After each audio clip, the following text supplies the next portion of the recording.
Alors oui, je vais vous parler de Goethe. C'est un peu périlleux, évidemment. Goethe n'est pas non plus mon terrain habituel, je dirais. Mais comme je le travaille un petit peu en ce moment dans un cadre plus général, je vais ouvrir une fenêtre en ce qui me concerne sur un texte de Goethe. Alors je vais essentiellement vous parler d'un épisode qui est raconté dans Poésie et vérité, donc les mémoires de Goethe. Dans ces mémoires, donc avant l'épisode dont je vais vous parler, dans les souvenirs d'enfance de Goethe, on retrouve le souvenir d'un rêve d'enfant qui ouvre un conte pour jeunes garçons que Goethe intitule Le Nouveau Paris.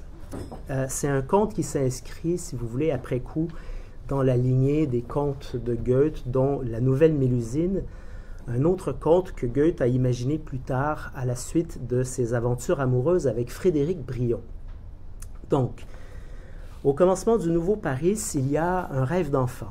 C'est un rêve qui est paradigmatique des rapports que Goethe entretient avec l'image d'un moi, construit sur l'image de l'enfant qui, chez Goethe, affecte toujours une étrange maturité et qui prépare le modèle du jeune homme. On pense tout de suite au jeune Werther ou à Wilhelm Meister, le jeune homme étant lui-même chez Goethe une figure construite sur le mode faustien du rêve éveillé et de la comédie. Le rêve de Faust, au fond, c'est aussi le rêve d'un vieillard qui se voit redevenir le jeune homme qu'après tout, il n'a jamais été. Sauf que, bien sûr, tout ça n'est que rêve et illusion diabolique. Alors, je souligne que la référence à Faust, c'est une référence qui s'impose assez vite lorsqu'il est question de la vie même de Goethe. C'est un personnage qui est très proche de lui, en fait. Par exemple, Goethe écrit ses mémoires Poésie et vérité entre 1808 et 1831, c'est-à-dire entre la publication du premier Faust et la publication du second Faust. Donc les mémoires de Goethe, c'est une parenthèse dans l'écriture des deux Faust. Longue parenthèse. Dans le rêve qui ouvre le Nouveau Paris, le jeune garçon est encore un enfant. Il rêve qu'il se regarde dans le miroir pour contempler les nouveaux vêtements que ses parents lui ont fait faire pour les fêtes de la Pentecôte, dont un gilet qui a été taillé dans le gilet de mariage de son père. C'est dire que le vêtement est à l'image du père, mais retaillé et fait sur mesure. Cependant, écrit Goethe, dans mon rêve, je ne pouvais venir à bout de ma toilette parce que je confondais sans cesse les pièces de mon habillement et que la première me tombait toujours du corps quand je voulais mettre la seconde. C'est dire que dans le miroir, censé être le lieu d'une assomption du sujet à son image, au sens du miroir lacanien, il y a toujours quelque chose de cette image qui ne cesse de tomber du corps, telle une image qui se défait et se refait dans une suite indéfiniment répétée, qui est caractéristique, je dirais, d'un rêve qui aurait une composante obsessionnelle, c'est-à-dire pris dans la répétition infinie d'une même image ou d'un même geste mécaniquement répété. Or, ce rêve a une valeur paradigmatique dans l'œuvre de Goethe parce qu'il se détache lui-même d'un souvenir d'enfance, un souvenir qui est raconté un peu plus tôt dans Poésie et vérité et qui constitue un arrière-plan un peu plus grave et un peu plus douloureux pour Goethe. Cet arrière-plan, c'est le souvenir d'une épidémie de petite vérole qui sévissait dans les familles et qui, dans le souvenir de Goethe, tuait et défigurait beaucoup d'enfants. Le mal atteignit aussi notre maison, écrit Goethe, et il me frappa avec une violence particulière. Tout mon corps fut parsemé de boutons, mon visage en fut couvert et je restai plusieurs jours aveugle dans de grandes souffrances. Enfin, au bout d'un temps tristement écoulé, une sorte de masque me tomba du visage, sans que les pustules eussent laissé sur la peau de traces visibles, mais les traits étaient sensiblement changés. Évidemment, on peut interpréter de plusieurs façons le masque de peau qui tombe du visage de l'enfant. Par exemple, on pourrait conclure que le masque n'est vraiment un masque que lorsqu'il tombe. Et puis on peut dire aussi que si les traits du visage ont changé, c'est aussi parce qu'on ne retrouve jamais tout à fait son visage, même après que le masque soit tombé. D'ailleurs, après l'épidémie de petite vérole, Goethe raconte tout de suite comment une tante qui auparavant l'avait idolâtré, c'est le terme de Goethe, cette tante ne pouvait plus le voir, même encore des années plus tard, sans s'écrier « Fille, mon neveu, comme tu es devenu vilain ». Ce qui est quand même un peu ambigu comme phrase, parce qu'on ne sait pas exactement si la tante veut dire par là qu'elle se souvient à quel point il était laid lorsqu'il était couvert de boutons et malade, ou bien s'il est devenu laid après la maladie, comme si quelque chose d'autre était tombé avec le masque, par exemple la beauté. Par exemple la beauté qui serait du côté de la plus jeune enfance, à l'époque où sa tante faisait encore de lui un enfant idolâtré. Donc, on a là une double histoire. D'un côté, le rêve de l'enfant qui essaie de mettre ses vêtements devant le miroir, alors que tombe chaque fois le morceau précédent dans une suite indéfiniment répétée. Et d'un autre côté, le masque de peau qui lui tombe du visage et qui vient inscrire non seulement l'idée qu'un visage peut tomber, mais surtout l'idée, qui est une idée mortelle au fond, qu'on ne retrouve pas forcément son propre visage après que le masque se soit révélé comme masque. Alors on pourrait évidemment partir de là pour réfléchir sur la poétique de Goethe, le masque, sa conception du théâtre, voire du comédien. Mais ce qui m'intéresse aujourd'hui, c'est plutôt comment on a là un certain nombre d'éléments qui trouvent à se répéter lors d'un autre épisode de la vie du jeune Goethe, donc toujours dans Poésie et Vérité, qui est un épisode célèbre au fond, très connu, en tout cas pour ceux qui connaissent un peu l'histoire de Goethe, et qui est l'épisode de sa rencontre amoureuse avec la jeune Frédérique Brion, qui a été un amour bref dans la vie de Goethe, mais absolument marquant. Je vais donc vous parler de cette rencontre, comment elle s'est jouée, et je dirais comment elle a été manœuvrée par Goethe sur le mode de la comédie, mais une comédie, si vous voulez, agie dans le réel, avec un arrière-plan, je dirais, tragique et angoissé, comme si la comédie, pour peu qu'on en fasse une affaire sérieuse au fond, comme si la comédie avait pour fonction de prémunir d'un danger de mort, ou sinon de prémunir de l'angoisse que suscite la rencontre amoureuse, du moins dans l'optique de Goethe. Or, cette comédie, c'est aussi la comédie des sexes, au sens qu'aurait donné Lacan à cette idée. Vous savez que pour Lacan, la rencontre amoureuse, et en particulier la rencontre homme-femme hétérosexuelle, enfin dans le texte de Lacan, c'est l'hétérosexualité qui est en question, cette rencontre se donne souvent comme la parodie d'elle-même, où l'intervention d'un paraître, je cite, a pour effet de projeter entièrement les manifestations idéales ou typiques du comportement de chacun des sexes dans la comédie.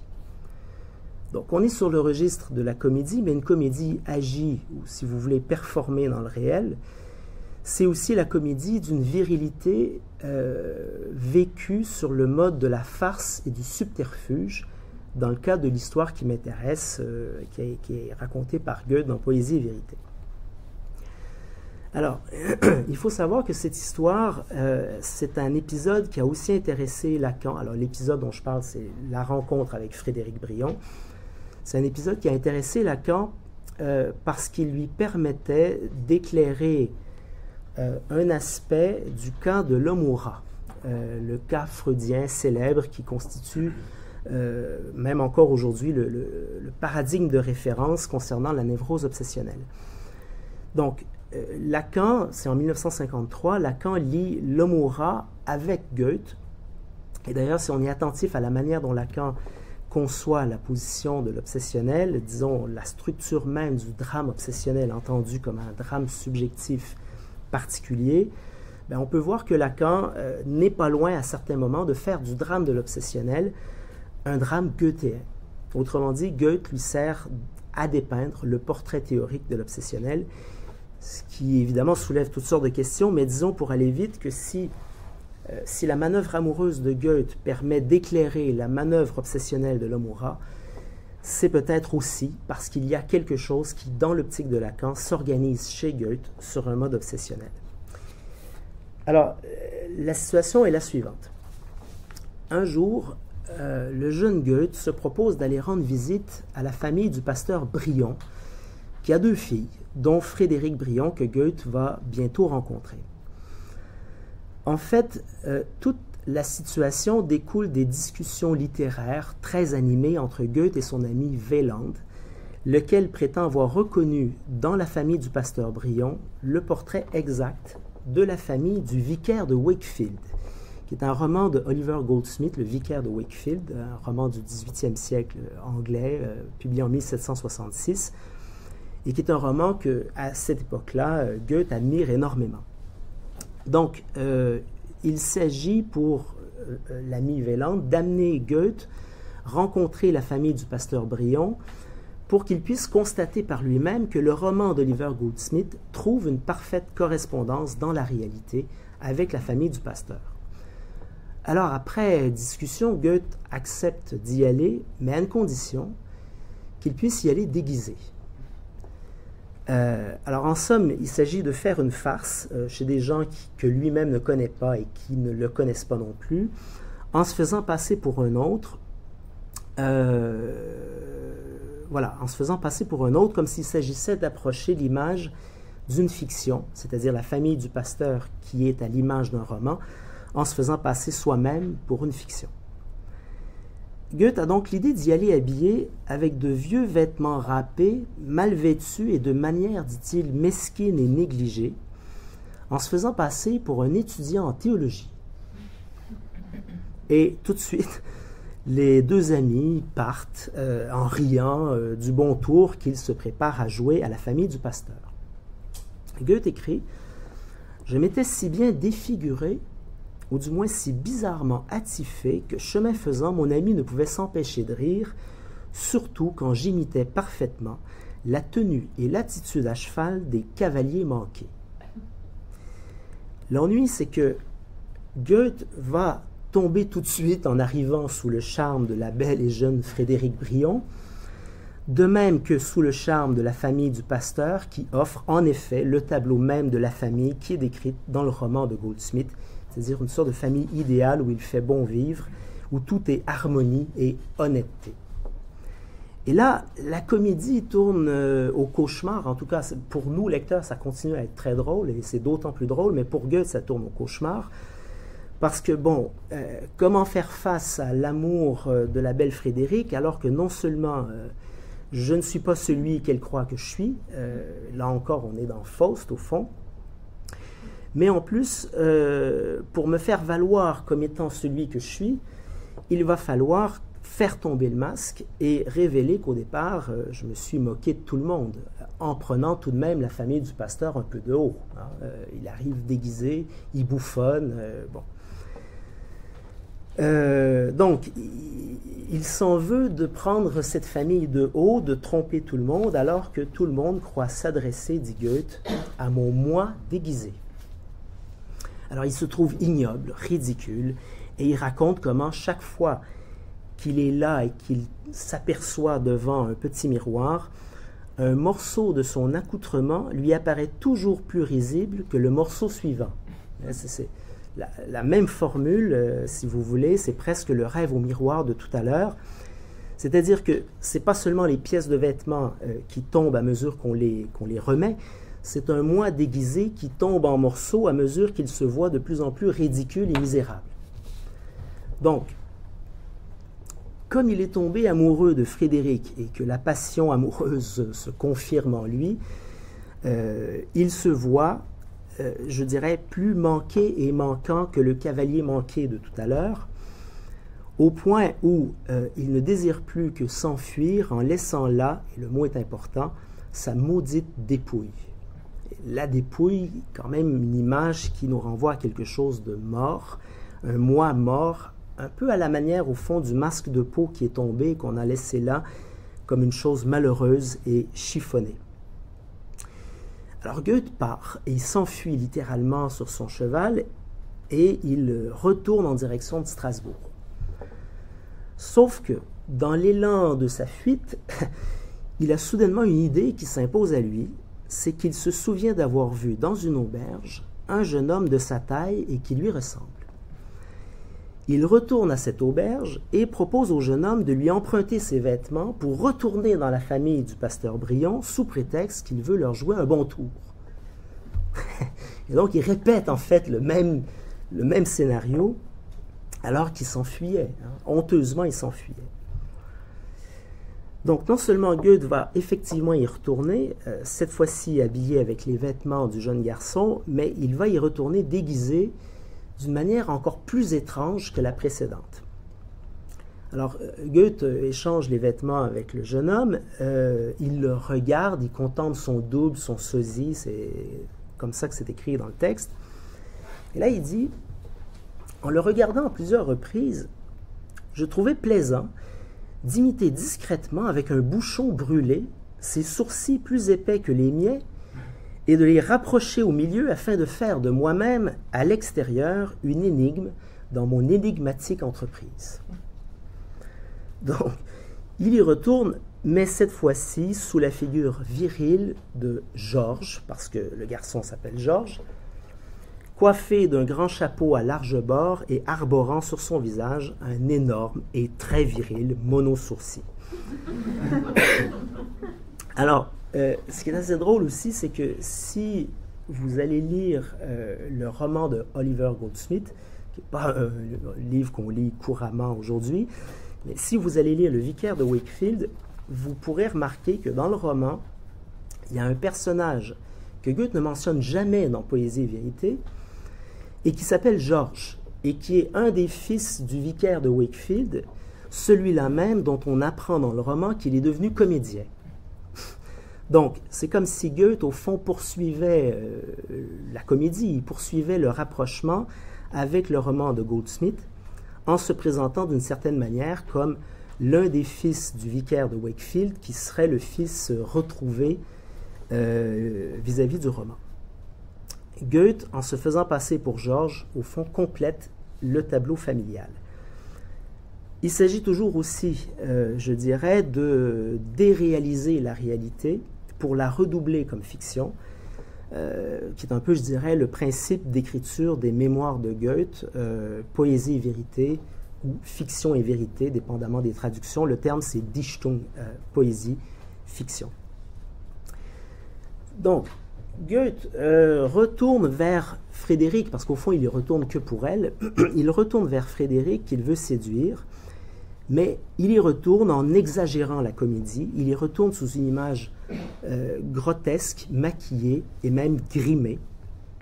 Alors, je saute la suite des événements parce qu'il y a toute une suite de quiproquos au moment où Goethe débarque habillé en Georges, parce que la famille du pasteur connaît Georges. Et bon, il s'avère qu'au fond, tout le monde croit vraiment reconnaître celui pour qui il se fait passer. Et là, ça redevient, disons, on retombe dans une sorte de cauchemar, jusqu'à ce qu'on le reconnaisse vraiment, c'est-à-dire celui qui était précédemment déguisé en séminariste, et que la mère de Frédéric s'écrie « Mais combien de figures avez-vous »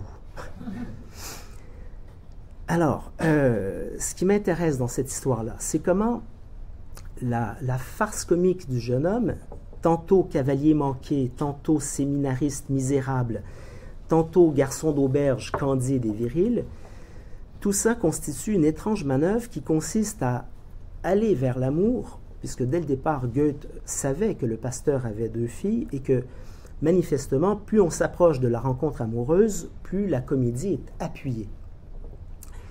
C'est-à-dire que lorsqu'on regarde comment toute cette aventure-là est racontée, on voit aussi que la manœuvre est une manœuvre amoureuse, c'est une parade amoureuse au fond, mais qui passe tout d'abord par une entreprise de contre-séduction, laquelle est finalement en partie surmontée en forçant la comédie à se révéler. Or, cette histoire se donne aussi, comme je le disais tout à l'heure, sur un fond anxieux, parce qu'à cette époque, le jeune homme, c'est-à-dire Goethe, est sous le coup d'une malédiction. Ça aussi, c'est très connu dans l'histoire de la vie de Goethe. Une malédiction qui a été prononcée suite à une aventure amoureuse précédente qui s'est mal terminée pour lui, après que l'une des deux filles, enfin il y a un autre triangle amoureux, après que Lucinde ait maudite la prochaine femme qui osera embrasser les lèvres de Goethe. Et ça a eu apparemment beaucoup d'effets sur Goethe. Lucinde avait prononcé devant Goethe, maintenant crains ma malédiction, malheur sur malheur pour toujours et toujours à celle qui la première baisera ses lèvres après moi. Donc, quelque chose comme une malédiction pèse sur le destin amoureux de Goethe, malheur sur malheur pour celle qui sera la prochaine, et la prochaine, c'est Frédéric. De sorte que la comédie qui se présente comme une entreprise amoureuse n'est pas seulement une entreprise qui vise à approcher de l'amour, c'est aussi une entreprise de retardement et de contournement de la rencontre amoureuse sous une forme un peu paradoxale, comme si la comédie, en partie virile, mais en même temps d'une virilité marquée à gros traits, était un subterfuge par rapport au destin de son propre désir, une manière d'approche qui consiste à s'entourer de précautions vis-à-vis d'une rencontre amoureuse qui s'inscrit par avance sous le signe de la malédiction, voire de la mort. Alors, si on est attentif au texte, et évidemment il faut être toujours attentif au texte, il y a plusieurs détails dans le texte qui montrent comment le jeune Goethe, en fait, dans toute cette manœuvre, a peur. Il y a un moment aussi où il décrit Frédéric, lorsqu'il y retourne déguisé en Georges, il décrit Frédéric comme une personne déjà morte. Frédéric est morte alors qu'il l'approche, comme si la malédiction est en train, au fond, de se réaliser. Donc, le jeune Goethe a peur. C'est une comédie qui se joue sur un arrière-plan anxieux, comme je le disais, puisqu'au fond, il redoute que la malédiction se confirme. Bref, la malédiction prononcée par Lucinde lui barre la route, mais avec une force et une intensité assez énigmatiques, d'autant plus que c'est un scénario récurrent dans la vie amoureuse de Goethe. En fait, la malédiction prononcée par Lucinde n'est qu'une aggravation de ce qu'il craint depuis toujours vis-à-vis des femmes en général. Si par exemple vous remontez plus loin en arrière, dans la vie amoureuse de Goethe, lors de la rencontre amoureuse avec Marguerite, qui porte le même nom que la femme désirée dans Faust, dès qu'il est question d'embrasser, dès qu'il est question de la rencontre des corps, dès qu'il est question de l'amour confirmé, Goethe imagine tout de suite une série de malheurs s'abattre sur ceux qu'il aime.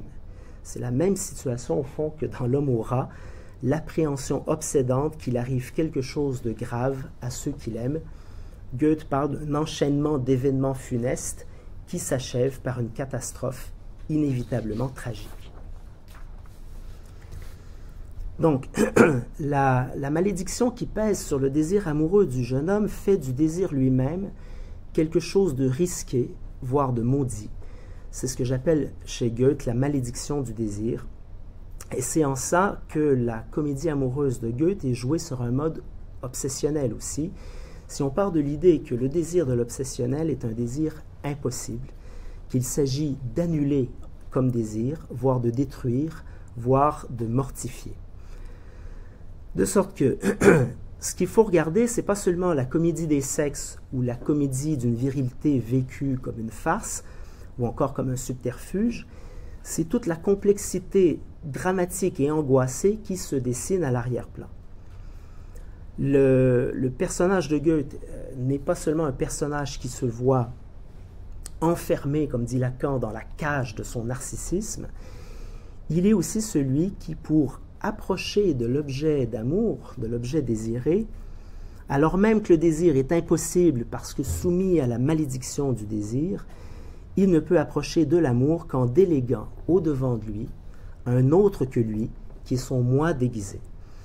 Il y va, donc il y retourne vers Frédéric, mais en même temps, c'est toujours un autre que lui-même qui y va à sa place, selon une espèce de division intérieure qui fait, comme dit Lacan, qui fait du sujet le témoin aliéné des actes de son propre moi. Et chaque fois qu'il réintègre son moi, c'est comme ça que ça se passe, chaque fois que Goethe réintègre son moi, son identité propre au fond, bref, chaque fois qu'il revient à une plus transparente adéquation à lui-même, c'est l'impossibilité du désir qui repasse à l'avant-plan. Chaque fois, dit Lacan à propos de l'obsessionnel, chaque fois nous voyons se produire à nouveau un dédoublement du sujet, son aliénation par rapport à lui-même, les manœuvres par lesquelles il se donne un substitut. C'est-à-dire, si vous voulez, que le personnage qu'il joue, qu'il délègue au-devant de lui, est celui qui est censé, au fond, prendre tous les coups s'il doit arriver malheur, comme si, au fond, le sujet se mettait à l'abri sous une forme distancée et désintéressée. De sorte que l'image virile, le paraître viril sous le masque de Georges, le paraître viril ne participe pas vraiment de l'entreprise de séduction, puisque finalement, ce n'est pas ça qui va de toute façon séduire Frédéric. Ce qui la séduit, elle, à la fin, c'est plutôt, je dirais, l'audace énigmatique de l'entreprise. Sauf que du point de vue de Goethe, du point de vue du sujet Goethe, les choses se présentent sur un plan assez différent. Il faudrait conclure en fait que le paraître viril participe moins de l'entreprise de séduction que d'une imposture que le sujet érige non seulement au-devant de l'autre pour le séduire ou la séduire, mais une imposture qu'il érige en lui-même et pour lui-même, et dont l'aboutissement ne peut être que le renoncement à l'objet du désir. Un paraître viril qui repose sur l'impossibilité du désir et qui vise à masquer cette impossibilité pour celui qui peut prétendre au désir. Alors, pour conclure, j'ai souligné tout à l'heure l'image du cavalier manqué, puisque c'est tout d'abord un cavalier manqué qui s'avance vers les deux filles du pasteur. Or, il y a un élément dans cette histoire qui est assez frappant, que Lacan n'a pas relevé, mais qui complète la dimension obsessionnelle de l'histoire, et je vais terminer là-dessus. C'est qu'au moment où le jeune Goethe quitte Frédéric, parce qu'ils se sont rencontrés finalement et aimés, mais peu de temps après le premier baiser avec Frédéric, Goethe est pétri d'angoisse, tétanisé d'angoisse, et il va très vite quitter Frédéric. Et donc, au moment où le jeune Goethe quitte finalement Frédéric, il se retourne une dernière fois vers elle, bref, c'est la rupture, et Goethe repart, et en chemin, il est saisi par une sorte de vision, quelque chose comme une image qui lui vient à l'esprit, une image passagère. Et là, écoutez bien. Il écrit « Je me vis venir au-devant de moi-même à cheval, sur ce même sentier, avec un costume tel que je n'en avais jamais porté. Il était d'un gris bleuâtre avec un peu d'or. Aussitôt que j'eus secoué ce rêve, le fantôme avait disparu. Mais il est singulier que 8 ans après, parce que Goethe va vouloir revoir Frédéric 8 ans après, il est singulier que 8 ans après, sous l'habit que j'avais rêvé et que je portais non par choix mais par hasard, je me sois trouvé sur le même chemin pour aller voir encore une fois Frédéric. Donc, dans une sorte de rêverie fantasmatique, il se voit venir au-devant de lui-même, cavalier, mais cette fois-ci pas du tout manqué. Il est plutôt à l'image d'un autre lui-même, sans faille, sans aspérité, sans rien qui ne renverrait à un défaut comique. Or, cette image qu'il a de lui-même, elle apparaît seulement après que Frédéric ait été quitté. C'est après que l'objet du désir ait été écarté, distancé et abandonné. Et lorsque 8 ans plus tard, il retourne rendre visite à Frédéric, c'est pour constater que par un hasard étrange, il se situe toujours sur la même ligne imaginaire. Il est lui-même à l'image du fantôme qu'il voyait venir au-devant de lui 8 ans auparavant. Donc lorsqu'il retourne au-devant de Frédéric, c'est encore une image qui s'avance, une image de lui ou le sosie qu'il est devenu à l'image de son propre fantôme. Merci.